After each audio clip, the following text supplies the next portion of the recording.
Hello everyone, welcome to our YouTube channel, that is Pardesi Travel Tours. Today I'll be talking, as I've said, I'll be sharing all my step-by-step experiences of my travel. So today I'll be sharing how to apply the Schengen visa from UK.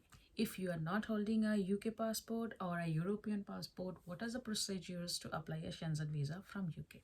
Before I start with my details about this video, please subscribe my channel, like and share my videos.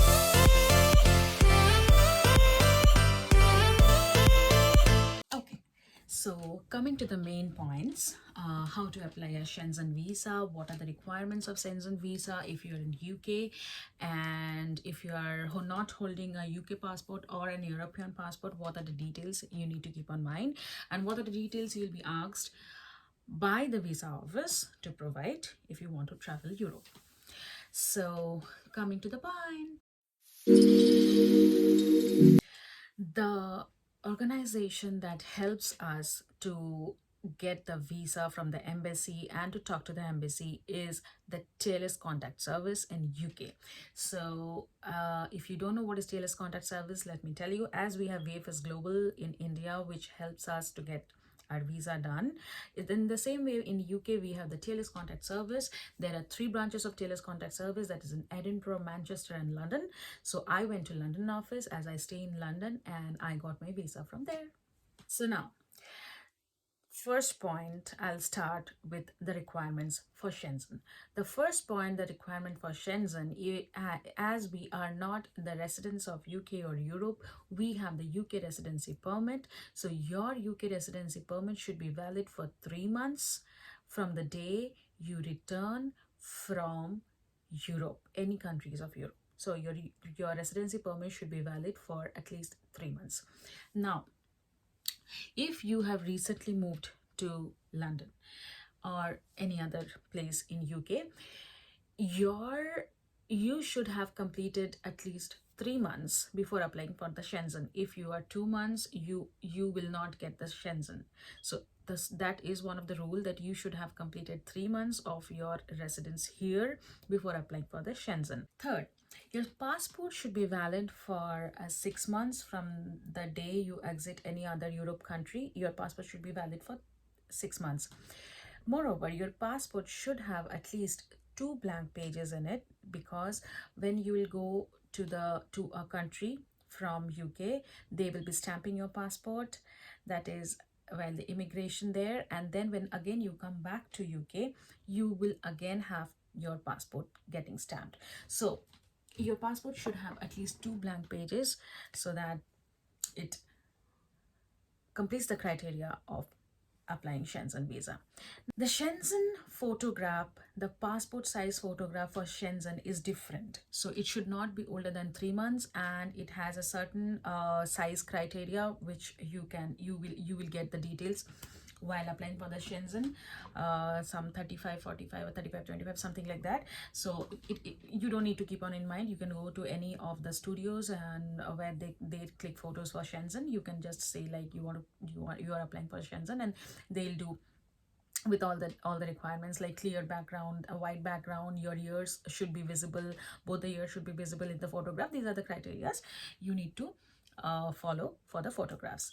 Now, the next criteria, the most important criteria, is the travel insurance. You should have a valid travel insurance. It should amount around 30,000 euros something. The coverage should be like that, and the travel insurance is very, very important for applying for Schengen.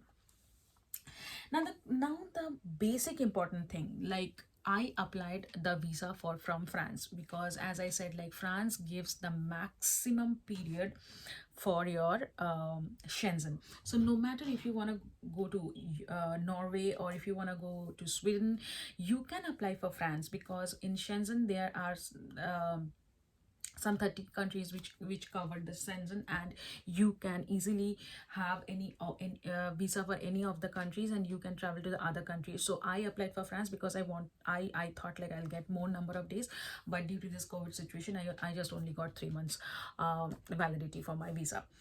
So what you need to do, you need to give the proof of travel. That is, first your travel tickets, like to and fro, going to the country and exiting from the country. Second is your proof of stay, like you, where you are staying, how many days you are staying.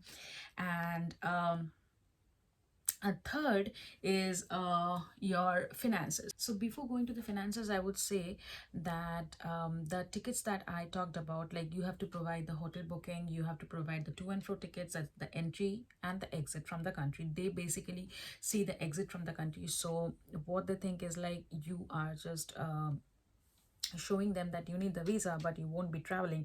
So if that confusion stays, then probably your visa will be on hold. So in order to get through that, suppose what I did is I traveled to Finland, but actually I wanted to travel to France, but due to the situation I couldn't. But yes, you can also do the same thing. Yes, France gives the highest number of days, a more period of visa. So what you can do is like, if you get a refundable flight, that is the best part, you can go for the refundable flight. If not, then what I did, I booked for the ferry tickets. Ferry means the ship, the waterways. So it was from Dover to Calais port and from Calais to Dover port. So you can do the same thing. And this is how you those ferry tickets are fully refundable. So that is the best part.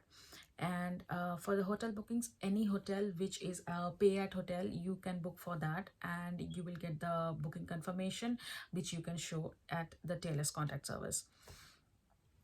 So these are the three things. And the insurance is anywhere, wherever you go to Norway, Sweden, Finland, any other any Europe countries, you need the insurance. So insurance, you don't need to cancel, you can keep the insurance with yourself. So insurance you should do in a genuine way.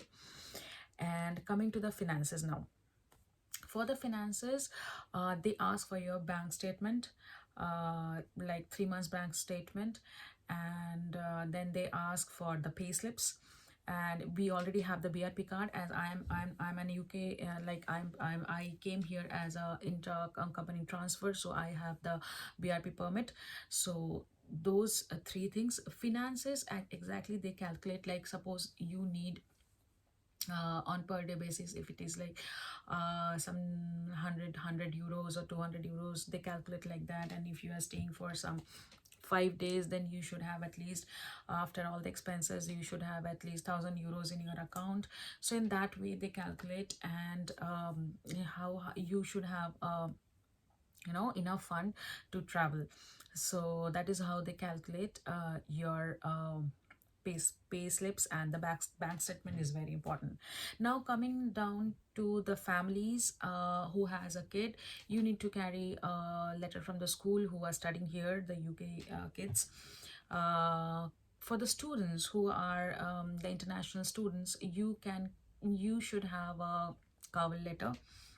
I mean, a letter from your college, school, or the university where you are studying, the type of study that you are studying, and the details of your course, and the attendance records. All these things you need for applying for the visa.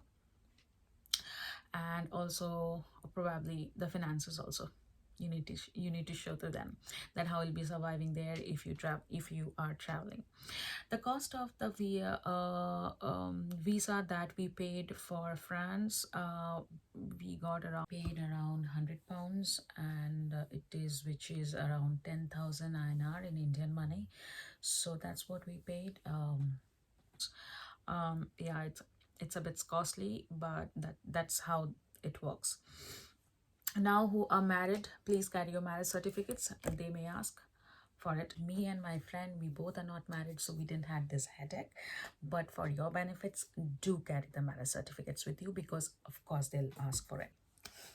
Anyway, jokes apart, yeah, probably they'll ask for your marriage certificates. And these are the details that you need to provide for your Schengen. You don't need any agent, you don't need to pay any external money. These points, if you go through, you will have your Schengen within 15 days. I just got my Schengen within a week. And enjoy.